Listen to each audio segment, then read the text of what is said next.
तो वो आए, उन्होंने चीज़ों को देखा, एनालाइज किया, तो उनको प्रॉब्लम्स मिलनी शुरू हुई। अब उनको प्रॉब्लम्स मिलनी शुरू हुई तो सबसे पहले प्रॉब्लम हो गई सप्लायर को। जी हम तो जी 10 साल से माल सप्लाई कर रहे हैं, आप कैसे प्रॉब्लम निकाल रहे हो, हमारा तो बढ़िया है। भाई प्रॉब्लम तो इसलिए नहीं निकली ना, 10 साल से किसी ने चेक ही नहीं किया, जो माल आया लगा दिया। ऐसा कोई कोर्स बना नहीं है, जो बना रहा है आपको वो बेवकूफ़ है, ठीक है। तो ऐसे अपने पैसे बर्बाद करने की जरूरत नहीं है। जैसे और कस्टमर ऑडिट की, ISO ऑडिट, IATF, यही है जी हमारा योद्धा, यही सारी जंग लड़ेगा। और अगर ऑडिट में फेल हो गई, कोई कस्टमर कंप्लेंट हो गई, तो बेचारे को उसको लाके सामने खड़ा कर देंगे कि भाई यही जिम्मेदार है, बाकी तो सब दूध के धुले हैं। नमस्कार दोस्तों, एक बार फिर से बहुत बहुत स्वागत है आप सभी का मेरे YouTube channel AYT India academy पर।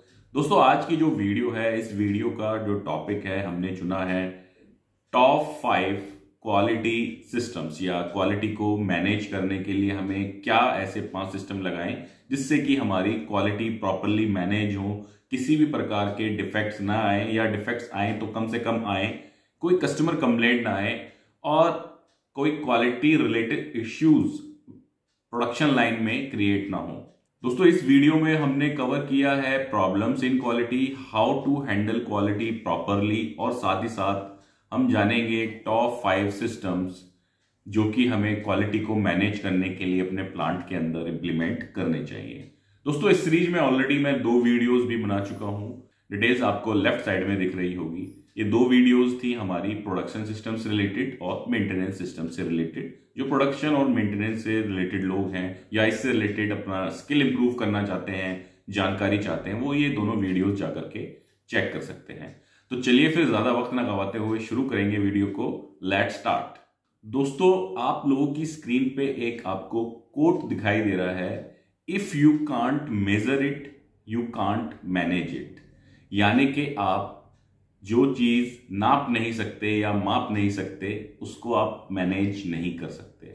तो यही सबसे बड़ी प्रॉब्लम है या सबसे बड़ा चैलेंज है क्वालिटी डिपार्टमेंट के अंदर, कि हम जो चीजें कर रहे हैं, क्या हम उनको प्रॉपरली मेजर कर रहे हैं, उनको रिकॉर्ड कर रहे हैं या नहीं कर रहे हैं। ठीक है, अगर हम चीजों को मेजर नहीं कर रहे और सारी चीजें हवा में चल रही हैं, तो हम उसको मैनेज कैसे करेंगे।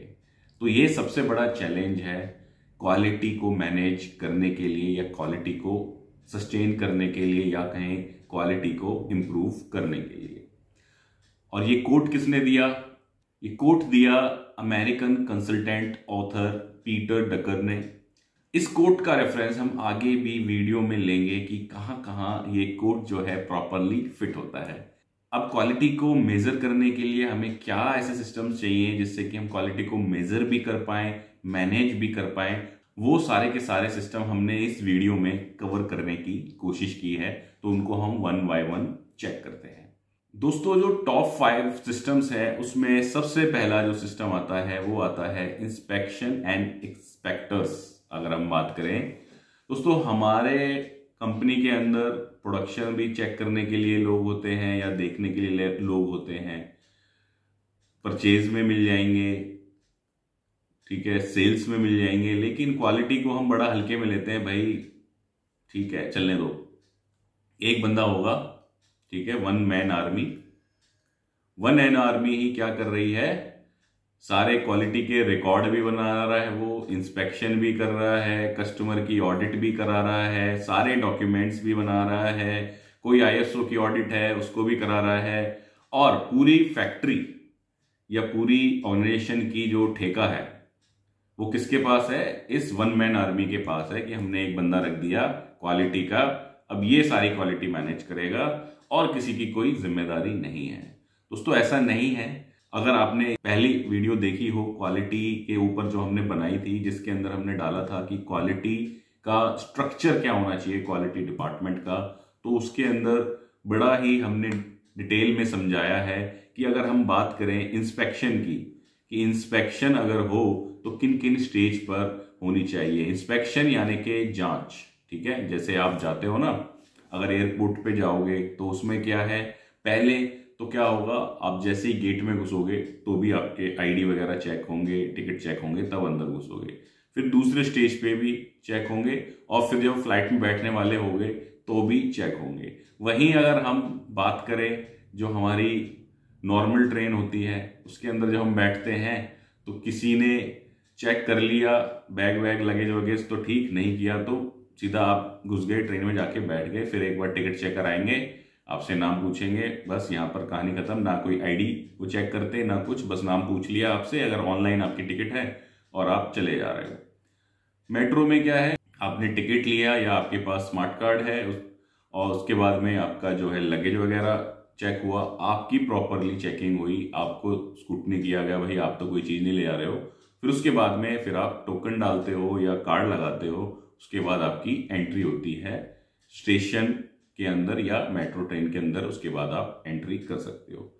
ऐसे ही दोस्तों फैक्ट्री के अंदर भी कुछ अलग अलग स्टेप्स होते हैं जिनके अंदर इंस्पेक्शन होना जरूरी है। हो सकता है कि 2 स्टेजेस की जिम्मेदारी एक व्यक्ति को दे दी जाए कि भाई एक स्टेज पे जो है कम लोड है तो ये 2 स्टेज पे ये पर्सन कर लेगा, लेकिन ऐसा नहीं होना चाहिए कि सारी की सारी इंस्पेक्शन की जिम्मेदारी भी आपने एक पर्सन को दे दी, डॉक्यूमेंटेशन की जिम्मेदारी भी एक पर्सन को दे दी, और कस्टमर ऑडिट की, ISO ऑडिट, IATF, यही है जी हमारा योद्धा, यही सारी जंग लड़ेगा। और अगर ऑडिट में फेल हो गई, कोई कस्टमर कंप्लेंट हो गई तो बेचारे को उसको लाके सामने खड़ा कर देंगे कि भाई यही जिम्मेदार है, बाकी तो सब दूध के धुले हैं। तो इसीलिए सिस्टमेटिक तरीके से क्या करी गई हैं, चीजें बनाई गई हैं। और मोटा मोटा हम बात करें तो 4 तरीके का इंस्पेक्शन या जांच होनी चाहिए किसी भी प्लांट के अंदर, और इस पे हमें अपना सिस्टम लगाना चाहिए इंस्पेक्शन का। वो क्या क्या है? सबसे पहला है हमारा इनकमिंग QC, ठीक है, इनकमिंग क्वालिटी कंट्रोल। जब हमारा रॉ मटेरियल आ रहा है, कोई हमारा BOP पार्ट आ रहा है या XYZ कुछ भी चीज आ रही है तो पहले जांच होनी चाहिए, ठीक है। जब ये ओके करेंगे तो मटेरियल कहाँ जाएगा? मटेरियल जाएगा स्टोर में, फिर मटेरियल वहां से इश्यू होगा प्रोडक्शन को या यूजर को, उसके बाद ये कहाँ आएगा? प्रोडक्शन में, ठीक है। तो इससे क्या हुआ कि अगर कोई प्रॉब्लम मिली तो वो पहले स्टेज से ही प्रोडक्ट मेरा आउट हो गया। अगर हम यहां ना चेक करें, फिर दूसरा स्टेज पे भी ना चेक करो, सीधा जाकर के फाइनल में चेक करें तो क्या होगा? ये सारे प्रोसेसेस इसके अंदर हो चुके होंगे और उसकी कॉस्ट जो है बहुत ज्यादा हमें नुकसान देगी, रिजेक्शन कॉस्ट, ठीक है। उसके बाद जो दूसरे स्टेज का इंस्पेक्शन होता है वो होता है इन प्रोसेस क्वालिटी कंट्रोल, जिसके अंदर हम क्या करते हैं? ड्यूरिंग प्रोडक्शन जो है मटेरियल को चेक करते हैं, जिसके अंदर पहला होता है फर्स्ट पार्ट अप्रूवल या सेटअप अप्रूवल। जब सेटिंग लगेगी तब उसकी जांच करना, जब हम पार्ट को पहली बार मशीन के ऊपर सेट कर रहे हैं तो उसको जांच करना, क्वालिटी वाला उसको चेक करेगा, ओके करेगा एज पर इंस्पेक्शन स्टैंडर्ड, उसके बाद उसको प्रोडक्शन में हम स्टार्ट करेंगे। और उसके बाद आता है इन प्रोसेस क्वालिटी कंट्रोल की, हर 2 घंटे में या हर 1 घंटे में या हर 4 घंटे में जो भी हमने अपना फ्रीक्वेंसी डिफाइन करी हुई है उसके हिसाब से मटेरियल को समय समय पे लाइन के ऊपर जाकर के चेक करना, ठीक है। देन आता है इसके बाद जब प्रोडक्ट हमारा तैयार हो गया, ये पहुंच गया हमारा फाइनल क्वालिटी कंट्रोल या फाइनल क्वालिटी एश्योरेंस या PDI के अंदर, कि भाई फाइनली चेक करना। उसमें भी 2 तरीके की इंस्पेक्शन है, एक है विजुअल इंस्पेक्शन कि जैसे मेरे पास ये कंपोनेंट है तो मैं इसको विजुअली चेक कर रहा हूं कि भाई यहाँ पे ये जो लिखा हुआ है ये सही से लिखा है या नहीं लिखा है, इसकी जो टिप है पेन की ये ठीक है या नहीं है, ये मेरा हो गया विजुअल इंस्पेक्शन। देन है PDI या डायमेंशनल भी बोल सकते हैं, और PDI के अंदर विजुअल पार्ट भी आ सकता है। डायमेंशनल में क्या है कि मैं इसका डाया चेक करूंगा कि भाई वर्नियर मैंने लिया, उससे डाया चेक किया, इसका ठीक है नहीं चाहिए, इसकी लेंथ चेक करी, और भी जो स्पेसिफिकेशन है कस्टमर ने मांगी है वो सारी चीजें चेक होगी। देन एक और तरीके की टेस्टिंग होती है, वो है हमारी लैब, ठीक है, या टेस्टिंग। लैब के अंदर एक मेटलर्जिकल लैब आ गई जिसमें मटेरियल की जांच करते हैं, केमिकल लैब आ गई, और एक एंड्योरेंस या परफॉर्मेंस लैब आ गई कि हम जांच कर रहे हैं कि ये प्रोडक्ट जिस काम के लिए बना है जांच कर पा रहा है या नहीं कर। हर स्टेज का इंस्पेक्शन अपने आप में महत्वपूर्ण है। अगर हम सिर्फ एक व्यक्ति के ऊपर इतने सारे इंस्पेक्शन छोड़ देंगे तो क्या होगा? माल रिजेक्ट होगा ही होगा कभी ना कभी, क्योंकि एक व्यक्ति या 2 व्यक्ति सारी चीजें नहीं दे सकते, और ये प्रॉब्लम्स कहां पहुंच जाएंगी? मान लो इनकमिंग हमने QC नहीं किया तो ये प्रोडक्शन में पहुंच गई, प्रोडक्शन में जांच नहीं हुई तो फाइनल में, फाइनल से कहां पहुंच जाएगा? सीधा कस्टमर, और कस्टमर क्या है, कस्टमर इज किंग भैया। वो क्या देता है, रोकड़ा देता है, पैसा देता है। और वहां पे अगर जाके उसकी लाइन स्टॉपेज हुई तो भैया आपकी असेंबली होगी कितनी, 10 रुपए की। फॉर एग्जाम्पल आपका जो पार्ट है वो 10 रुपए का है और किसी वो बड़े पार्ट में लग रहा है या फ्रेम में लग रहा है वो है 20,000 रुपए का, ठीक है, और आपका है 10 रुपए का। 5 पीस रिजेक्ट हो गए तो आपको जो पेनल्टी आएगी वो 50 रुपए की नहीं आएगी, वो पेनल्टी आएगी 20,000 मल्टीप्लाई बाय 5, 1 लाख रुपीज, ठीक है। 1 लाख का पता चला पूरे प्रोडक्ट की सेल नहीं करी और आपको पेनल्टी लग गई 1 लाख रुपए की। रिसेंटली मेरे को एक कहीं पे क्वालिटी हेड मिले, उन्होंने बताया जी हम एक फ्रेम बनाते हैं, हम एक फ्रेम के लिए कुछ नट्स बनाते हैं, वेल्ड नट्स, और वो किसी कस्टमर एंड पे पहुंच गए, वहां जाके पता चला उसके अंदर कम साइज का टैप हो गया था, M8 का होना था, M6 का हो गया, ठीक है। तो वहां पे जाके जब असेंबली में वो वेल्ड वुल्ड हो गया, उन्होंने स्क्रू वगैरह उसमें टाइट करने की कोशिश करी तो हुए नहीं, तो उन्होंने कहा जी हमारा तो ये एक फ्रेम ही 30,000 रुपए का है, और पता नहीं कितने उन्होंने बताए, 10 बताए थे या कितने फ्रेम बताए थे, रिजेक्ट हो गए, तो आपको हम 3 लाख रुपए का डेबिट कर रहे हैं। अब पता चला वो पीस कितने का है, 10 रुपए का या 5 रुपए का नट, और पेनल्टी आ गई 3 लाख रुपए की। तो इसलिए जांच होना, हर स्टेज पे जांच होना बहुत ज्यादा जरूरी है। चीजें डिटेल में बता रहा हूं, हो सकता है वीडियो थोड़ी सी लंबी हो जाए, लेकिन अगर आपने ये वीडियो देख ली आपके सारे के सारे डाउट्स क्वालिटी सिस्टम्स को लेकर के एकदम क्लियर हो जाएंगे। और लड़के मेरे को फोन करते हैं, सर कोर्स है कोई, QA का कोर्स है, QC का कोर्स है। भाई जो इस तरीके कोर्स बना के बेच रहे हैं वो आपका क्या कर रहे हैं, एक तरीके से बेवकूफ बना रहे हैं। ऐसा कोई स्टैंडर्ड कोई कोर्स नहीं है, हमने भी डाल रखा है, ठीक है। हमने भी, जब आप लोगों ने बार बार फोन कर करके परेशान करते हो तो हमने भी डाल दिया भाई, डॉक्यूमेंट्स करके हमने डाला हुआ है कि भाई क्या डॉक्यूमेंट फॉर्मेट्स आपको आने चाहिए एज ए QA या QC, कि वहां हमने सारे वो डॉक्यूमेंट डाल दिए, वीडियोस डाल दिए, ताकि आप उनको यूज करके अपना काम कर सको और क्वालिटी को मैनेज कर सको। ऐसा कोई कोर्स बना नहीं है, जो बना रहा है आपको वो बेवकूफ है, ठीक है। तो ऐसे अपने पैसे बर्बाद करने की जरूरत नहीं है। जैसे अभी आप सुन रहे होंगे संदीप माहेश्वरी और विवेक बिंद्रा, इन दोनों का आपस में जो चल रहा है, तो उन्होंने भी यही बात बोली कि भाई बच्चों से आप 50-50 हजार रुपए ले रहे हो और उनका बेवकूफ बना रहे हो, तो इस पे बहुत बड़ा बवाल हो गया। तो ऐसे ही बहुत सारे ऐसे प्लेटफॉर्म्स हैं जो आपको क्वालिटी QA के कोर्स बना के बेच रहे हैं, QC के कोर्स बना के बेच रहे हैं। भाई ऐसा मेरे नॉलेज में तो कुछ है नहीं, ठीक है भी तो क्या है, चीजें हैं, फॉर्मेट्स हैं, और इतनी सारी यूट्यूब पे वीडियोस है, हमने बना के दुनिया भर की वीडियो डाल रखे हैं। फिर भी आप लोग परेशान करते हो फोन कर करके, सर QA का कोर्स, QC का course, QA course, QC course.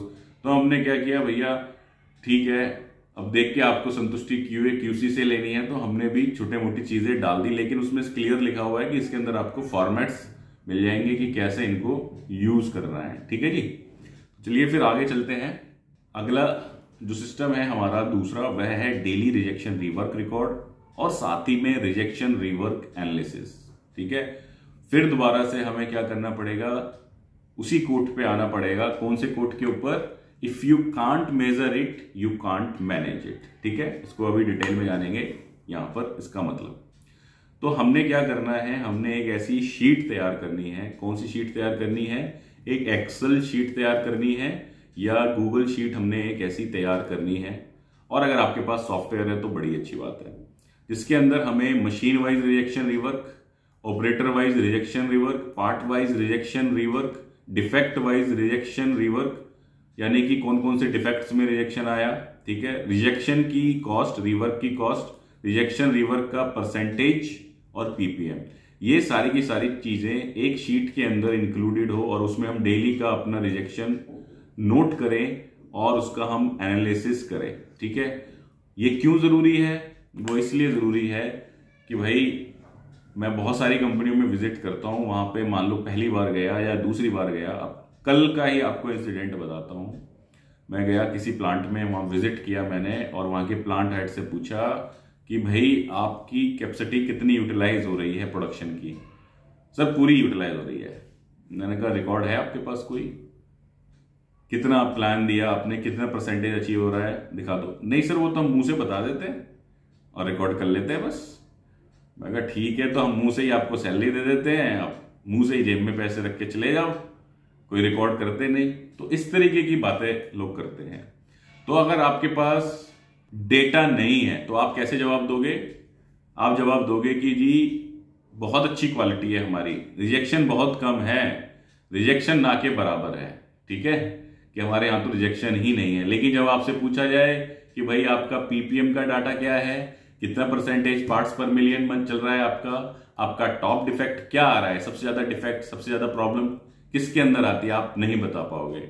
आपका COPQ, cost of poor quality, जिसके अंदर जितने भी हमारे डिफेक्ट्स हैं, कस्टमर कंप्लेंट्स हैं, ये सारी चीजें हैं आ रही हैं, उसका आपका क्या कॉस्ट लग रहा है इन टर्म्स ऑफ प्रोडक्शन, वो COPQ होता है, या इन टर्म्स ऑफ सेल्स, ये क्या है, ये आपको किसी को नहीं पता, ठीक है। अब मैं सबको नहीं बोल रहा हूं, मतलब जो रिकॉर्ड नहीं कर रहे हैं।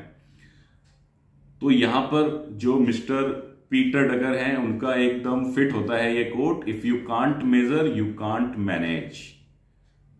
मैं कैसे मान लूं कि बहुत अच्छी क्वालिटी है जब आपके पास कोई डेटा ही नहीं है? तो ठीक है, एक और आपको एग्जांपल देता हूं, एक और रियल स्टोरी आपको बताता हूं। एक कंपनी है बहुत बड़ी, ठीक है, वहां पर एक नए प्लांट हेड आए, ठीक, नए प्लांट हेड आए, उन्होंने आकर के चीजों को ऑब्जर्व किया, क्या था वहां पे सारी चीजें चल रही हैं लगभग, और लोग मतलब दबा के एक तरीके से जो भी है रिजेक्ट कर रहे हैं, चीजें करी, कोने में डाल दी, कोई रिकॉर्डिंग नहीं, कोई मॉनिटरिंग नहीं, कोई प्रॉब्लम आ रही है, कोई रिकॉर्ड करने वाला नहीं। तो वो आए, उन्होंने चीजों को देखा, एनालाइज किया, तो उनको प्रॉब्लम्स मिलनी शुरू हुई। अब उनको प्रॉब्लम्स मिलनी शुरू हुई तो सबसे पहले प्रॉब्लम हो गई सप्लायर को, ठीक है। आते ही उन्होंने क्या शुरू करा, IQC शुरू कराया, इनकमिंग क्वालिटी कंट्रोल। तो सबसे बड़ी प्रॉब्लम सप्लायर को आ गई, जी हम तो जी 10 साल से माल सप्लाई कर रहे हैं, आप कैसे प्रॉब्लम निकाल रहे हो, हमारा तो बढ़िया है।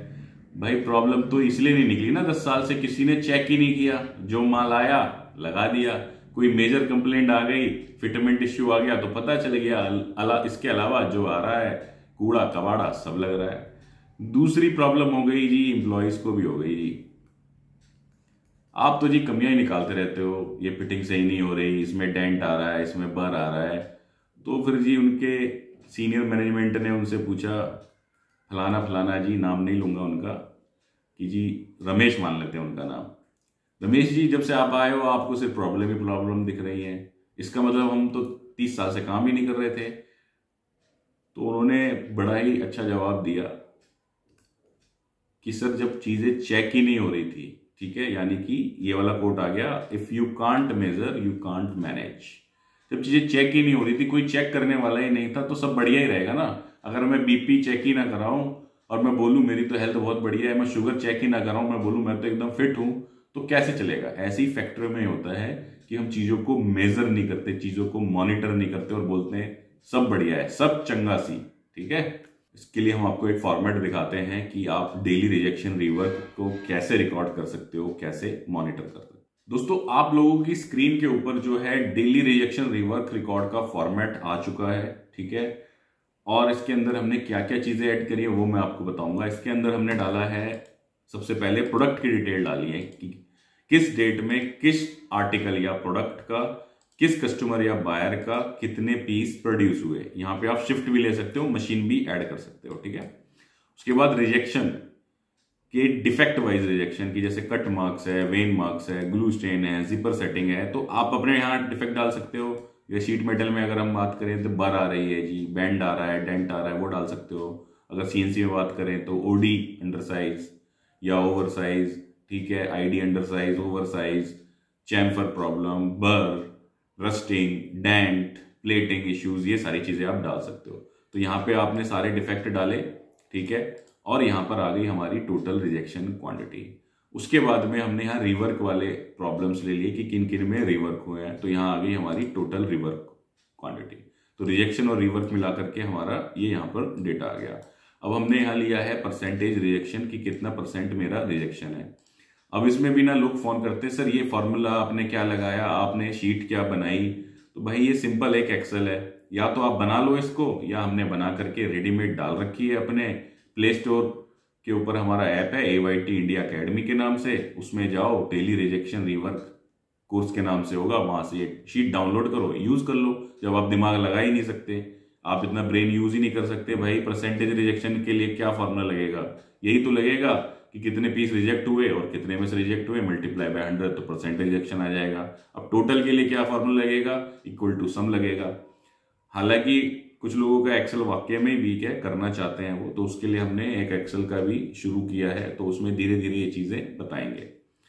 फिर हमने यहाँ पर परसेंटेज के बाद रिजेक्शन पीपीएम ले लिया, परसेंटेज रिवर्क आ गया, रिवर्क पीपीएम आ गया, ओवरऑल डिफेक्ट आ गया। ओवरऑल डिफेक्ट में हमने रिजेक्शन रिवर्क दोनों को ले लिया, क्योंकि डिफेक्ट तो दोनों है, चाहे रिवर्क हो या रिजेक्शन हो, ठीक है।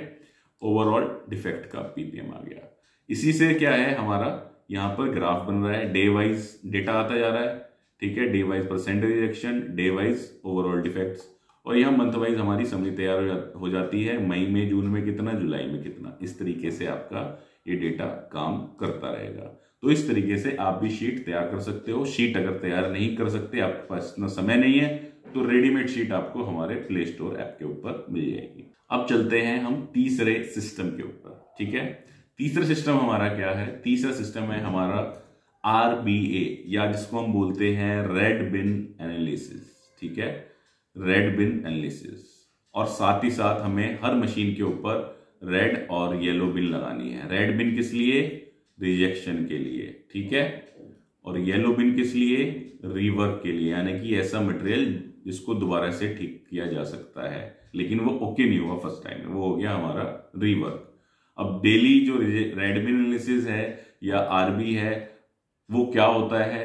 बेसिकली क्या है, RBA के अंदर जितने भी आपके डिफेक्ट निकले उनको हम इकट्ठा करते हैं सारी मशीनों से, उस डेटा को समराइज करते हैं, और उस पर हम क्या करते हैं, पार्ट वाइज लेते हैं, किस पार्ट में कितने डिफेक्ट आए, कौन से डिफेक्ट आए, किस मशीन पे निकले, किस ऑपरेटर ने निकले, और रीजन ऑफ रिजेक्शन। यहां आ जाता है रूट कॉज, ठीक है। जो हमारा पिछली शीट थी उसमें टोटल हम एनालिसिस का पार्ट कर रहे हैं, उसी के अंदर आप ये वाली चीजें भी डाल दो, तो एक तरीके से आप क्या कर पाओगे, रेड बिन भी। अदरवाइज सिर्फ रेड बिन की आप शीट बना लो, ठीक है। तो रूट कॉज आ गया, उसमें क्या कारण था और आपने क्या एक्शन प्लान लिया उसके लिए, और कौन रिस्पॉन्सिबल पर्सन है। तो रेड बिन के लिए क्या कर सकते हैं हम? रेड बिन के लिए हम एक टारगेट सेट कर सकते हैं कि अगर मेरा किसी पार्ट का रिजेक्शन 1000 ppm से ऊपर जाएगा तो मैं उसका RBA करूंगा, ठीक है। कुछ लोग पीस के ऊपर कर देते हैं कि अगर किसी में मेरा 50 पीस से ऊपर जाएगा तो उसका मैं RBA करूंगा, और कुछ लोग 100% जो रिजेक्शन आती है उसका RBA करते हैं। तो डिसाइड आपको करना है, आपके प्रोसीजर में क्या लिखा है, उस हिसाब से आपको रेड बिन एनालिसिस करना है। अब रेड बिन एनालिसिस करने का तरीका क्या है? रेड बिन एनालिसिस करने के लिए आपको क्या करना है? सबसे पहले आपको जो रेड बिन आपने मशीनों के ऊपर लगा रखी है इंडिविजुअल, उनसे आपको डिफेक्ट कलेक्ट करने हैं, ठीक है। डिफेक्टेड पीस कलेक्ट करने हैं और उनको एक सेंट्रलाइज रेड बिन के अंदर लेके आना है, या सेंट्रलाइज जगह पर लेकर के आना है। जैसे मान लीजिए मेरी 10 मशीन है, तो 10 मशीन से जो मटेरियल निकलेगा उसमें प्रॉपर टैगिंग के साथ, डिफेक्ट की डिटेल के साथ, ठीक है, मैं डेटा लेकर के, पार्ट लेकर के उनको एक सेंट्रलाइज बड़ी बिन के अंदर ले जाऊंगा, ठीक है। उसके बाद हमने क्या करना है, उस पर CFT जो टीम है हमारी, क्रॉस फंक्शनल टीम होगी, ठीक है, वो कहां पे मीटिंग करेगी? शॉप फ्लोर पे मीटिंग करेगी, ठीक है। और CFT में कौन कौन होगा? CFT में प्रोडक्शन का बंदा होना चाहिए, ठीक है, क्वालिटी होनी चाहिए, टूल रूम होना चाहिए, या NPD होनी चाहिए। तो जो भी मतलब पार्टीज इन्वॉल्व हैं इसके अंदर, उसको CFT के अंदर बना करके, क्रॉस फंक्शनल टीम बना करके हम आगे चलेंगे। उसके बाद आता है साइनिंग ऑफ अटेंडेंस शीट, कि ये जो लोग आए उनकी अटेंडेंस भी लगानी जरूरी है। हमने डाल तो दिया बड़े बड़े महारथियों का नाम किसके अंदर, रेड बिन शीट के अंदर, वो महारथी लेकिन आते ही नहीं, उनको ये फालतू की चीजें लगती हैं, बकवास लगती है, ठीक है भैया। ये चीजें जो मैं आपको बता रहा हूँ ये कोई बकवास चीजें नहीं है, फालतू की चीजें नहीं है। जापानी कंपनियां जो है इन सब चीजों को फॉलो करके कहां से कहां है, इतना सा जापान है, इतना बड़ा हिंदुस्तान है, और सारी गाड़ियां जापानी बिक रही हैं मैक्सिमम हिंदुस्तान में। मारुति को आप सोचते हो कि ये हिंदुस्तानी कंपनी है, वो भी जापानी कंपनी है, ठीक है। उसके अंदर 60 से 65% जो शेयर है वो जापानियों का है। होंडा, टोयोटा, निसान, ठीक है, ये सारी कौन सी कंपनियां हैं? ये जापानी कंपनियां ही हैं, ठीक है। उसके बाद हमने क्या किया, हमने एक्शन लिया, रिजेक्टेड या रिवर्क पार्ट के ऊपर, और जो प्रॉब्लम्स आई, डिफेक्ट्स आई, उन पे हमने ब्रेनस्टॉर्मिंग करी। ब्रेनस्टॉर्मिंग के बाद हम क्या करेंगे, हम वाई एनालिसिस करेंगे और उसको एक्शन प्लान के साथ रिकॉर्ड करेंगे। तो इस तरीके से जो मेरा पूरा लूप है आरबीए का वो क्लोज होता है। ठीक है, तो रेडविन एनालिसिस आपको करना ही करना है, और इसका आपको एक टाइम सेट करना होता है कि मैंने टाइम डिफाइन कर दिया कि 11 बजे करूंगा डेली, तो 11 बजे सब वहां रेडविन मीटिंग पे पहुंच जाएंगे।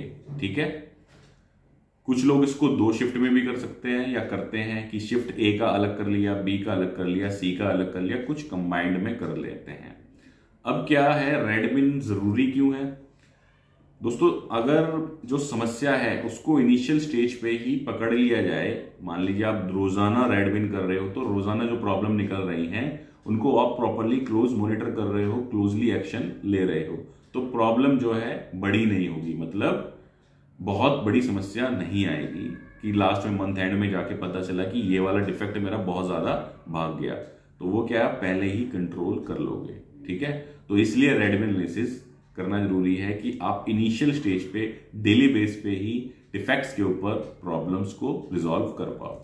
और साथ ही साथ आपको क्या करना है, रेडविन जो करना है वो रेडविन एनालिसिस एरिया में करना है। रेडविन एनालिसिस एरिया कहाँ होना चाहिए, शॉप फ्लोर पे होना चाहिए, उसके आसपास या सामने डिफेक्ट्स लगे होने चाहिए, जिसको हम डिफेक्ट गैलरी बोलते हैं कि हमारे यहाँ पर इस प्रकार के डिफेक्ट निकलते हैं। और सारा जो ट्रेंड है वो वहां होना चाहिए भाई, रेडविन की मीटिंग का क्या समय है, कौन कौन लोग इन्वॉल्व हैं, उसकी अटेंडेंस शीट, पैरेटो, पीपीएम, ठीक है, रेडविन एनालिसिस का फ्लो, ये सारी चीजें यहाँ पर प्रॉपरली डिस्प्ले होनी चाहिए रेडविन एरिया में या रेडविन एनालिसिस टेबल के ऊपर। दोस्तों अब हमने 3 सिस्टम जान लिए, अब बढ़ते हैं चौथे सिस्टम के ऊपर। चौथा सिस्टम है दोस्तों हमारा क्या, फॉलो कंट्रोल प्लान या CP, SOP standard operating procedure, OPS operating standard या operation standard, PCS process control sheet या पीएस प्रोसेस शीट। तो ये जो मैंने 4-5 चीजें आपको बताई, क्या, control plan, SOP, OPS, PCS, PS. सबसे पहले तो क्या होना चाहिए, ये हमारे पास होने चाहिए, अवेलेबल होने चाहिए। कहां पर अवेलेबल होने चाहिए, पॉइंट ऑफ यूज, POU पर। ठीक है, पॉइंट ऑफ यूज पर ये अवेलेबल होने चाहिए। उसके बाद हमने क्या करना है, इनको फॉलो करना है। ठीक है, फॉलो करने के लिए क्या है कि भाई यहां पर जैसे जो हमने लिखे हैं, पार्ट की डिटेल्स लिखी है पूरी, टूल की डिटेल लिखी है, गेज की डिटेल लिखी है, कौन कौन से गेज यूज होंगे, फिक्चर्स की डिटेल लिखी है, यहाँ पूरा PFD आ गया कि भैया फ्लो चार्ट कैसे चल रहा है और ये वाला प्रोसेस कौन सा है, उसकी ड्राइंग आ गई, उसकी डायमेंशंस आ गई, यहाँ पे पूरा मेथड आ गया, इंस्पेक्शन स्टैंडर्ड आ गया कि क्या पैरामीटर चेक करना है, कितना है, कैसे चेक होगा, किस क्लास का है, ठीक है, फ्रीक्वेंसी क्या है, ऑपरेटर कब चेक करेगा, इंस्पेक्टर कितनी बार चेक करेगा, और कंट्रोल यानी कि रिकॉर्ड किस में इसको करेंगे। यहाँ पे आगे कोई स्पेशल इंस्ट्रक्शन है इस पार्ट से रिलेटेड, ठीक है, यहाँ पे कार्य निर्देश आ गए कि भैया इसको बनाने का क्या तरीका, और यहाँ आगे सुरक्षा उपाय। तो ये अपने आप में एक पूरा का पूरा वन एंड ऑल फॉर्मेट है, जिसके अंदर पूरी जानकारी हमने दे दी किसी भी पार्ट को बनाने से लेकर के चेक करने से रिलेटेड। अब ये मैच किससे करना चाहिए, ये मैच हमारा करना चाहिए कंट्रोल प्लान के साथ। ठीक है, सारा का सारा जो डेटा है मेरे कंट्रोल प्लान से मैच करना चाहिए। तो हमने जितने भी हमारे पार्ट बन रहे हैं उनके SOPs, उनके PCS, उनकी प्रोसेस शीट या कंट्रोल प्लान बनाने हैं और उनको फॉलो करना है। ये सबसे अहम हिस्सों में से एक है क्वालिटी को मेंटेन करने का। प्रॉब्लम क्या होती है कि मान लो कोई डायमेंशन लिखा है 100 ± 0.2, ठीक है, किसके अंदर, कंट्रोल प्लान के अंदर, और जो हमारी प्रोसेस शीट है उसमें लिख दिया 100 ± 0.1। तो यही डिफरेंस आ गया, यहीं से पार्ट कई बार रिजेक्ट हो जाता है। तो ये सारे डॉक्यूमेंट्स आपस में मैच करें और इनको हम फॉलो करें। ठीक है दोस्तों, सबसे अहम जो सिस्टम है उनमें से ये है कैलिब्रेशन वाला सिस्टम। ऐसा क्यों है कि जब आप कोई पार्ट चेक कर रहे हो, मान लो मैं ये पेन चेक कर रहा हूं, इसका डाया चेक कर रहा हूं, लेकिन पता चला जिस वर्नियर से मैं चेक कर रहा था वो ही कैलिब्रेट नहीं है या वो रीडिंग गलत दिखा रहा है। जब मैंने नापी गलत लिया, ठीक है, तो रिजल्ट तो गलत आएगा ही। जैसे कुछ लोग अभी क्या है, स्मार्ट वॉच बहुत सस्ती सस्ती मिल रही है, कोई बीपी भी दिखा देती है, शुगर भी दिखा देती है, ठीक है, और नीचे उसमें छोटा सा नोट क्या लिख देते हैं कि भाई ये आप इसको मेडिकली ना देखें, ये सारी चीजें। तो भाई इसमें डाल क्यों दी आपने स्मार्ट वॉच के अंदर वो सारी चीजें, बकवास चीजें, ठीक है। तो ऐसे ही क्या है कि जो हम चीजें चेक कर रहे हैं, जिन इंस्ट्रूमेंट से हम डायमेंशंस चेक कर रहे हैं, पार्ट को चेक कर रहे हैं, वो रीडिंग सही भी दिखा रहा है या नहीं दिखा रहा, उसको देखने का तरीका क्या है, कैलिब्रेशन है, कि कितनी एक्यूरेसी में या कितना परफेक्टली हमारा इंस्ट्रूमेंट काम कर रहा है, वो सही है या नहीं है, वो कैलिब्रेशन से हमें पता चल रहा है। होता क्या है कई बारी कि हमने पार्ट एकदम ओके भेजा, हमारे यहाँ सब कुछ फर्स्ट क्लास था, और लेकिन जब कस्टमर ने अपने यहाँ गेज लगा के देखा तो वो रिजेक्ट हो गया। तो उसमें प्रॉब्लम क्या हुआ कि जो हमारे गेज हैं और कस्टमर के जो गेज हैं वो आपस में मैच नहीं खाए। जो हमारा गेज है चेकिंग वाला गेज और जो कस्टमर का रिसीविंग गेज है, दोनों आपस में मैच नहीं खाते। तो उससे क्या हुआ, हमारा पार्ट रिजेक्ट हो गया, ठीक है। हमने तो ओके चेक कर लिया अपने गेज में कस्टमर के यहाँ पे, लेकिन जाकर के वह नोट ओके हो गया या रिजेक्ट हो गया। तो इसलिए कैलिब्रेशन करना जरूरी है। अब इसका तरीका क्या होता है, इसका प्रोसेस चलता है, एनुअल कैलिब्रेशन प्लान बनाते हैं सबसे पहले, जिसके अंदर सारे इंस्ट्रूमेंट और गेजेस को डाल देते हैं। पेंडिंग इंस्ट्रूमेंट की लिस्ट निकालते हैं मंथ वाइज। ऐसा नहीं है ना सारे इंस्ट्रूमेंट एक ही मंथ में कैलिब्रेट होंगे, ऐसे होंगे तो फिर तो आपकी प्रोडक्शन लाइन रुक जाएगी। कुछ महारथी ऐसे भी प्लान कर लेते हैं कि सारे इंस्ट्रूमेंट को एक ही मंथ में कैलिब्रेट करा लेते हैं। भाई जब वो कैलिब्रेशन के लिए गया 2-3 दिन, तब आपने पार्ट को कैसे चेक किया? ये सिली मिस्टेक्स लोग करते हैं। उसके बाद इंस्ट्रूमेंट आपने भेजा, NABL ऑथराइज लैब पे आपको भेजना है। उसके बाद कैलिब्रेशन होके आया लैब से, ठीक है, और आपने उसको चेक किया और रिपोर्ट से देखा कि भाई ओके है, नहीं ओके है, और उस डेटा को आपने किस में अपडेट कर दिया, एनुअल कैलिब्रेशन प्लान में। तो इस तरीके से ये साइकिल जो है वो पूरी की पूरी रन करती रहती है। अब यहां तक दोस्तों आ ही गए हो तो वीडियो को लाइक और शेयर कर दो। आपको वीडियो पसंद आई होगी या समझ में आ रही होगी, तभी आप यहां तक आए हो। और इसके अलावा हमने बहुत सारे वीडियोस बना करके डाले हुए हैं क्वालिटी से रिलेटेड इसी चैनल के ऊपर, जिसके अंदर आप प्लेलिस्ट के अंदर जाएंगे क्वालिटी सिस्टम, तो वहां पर आपको वो सारी वीडियोस मिल जाएंगी। उम्मीद करता हूँ वीडियो पसंद आई होगी। इसी के साथ समाप्त करेंगे वीडियो को। धन्यवाद।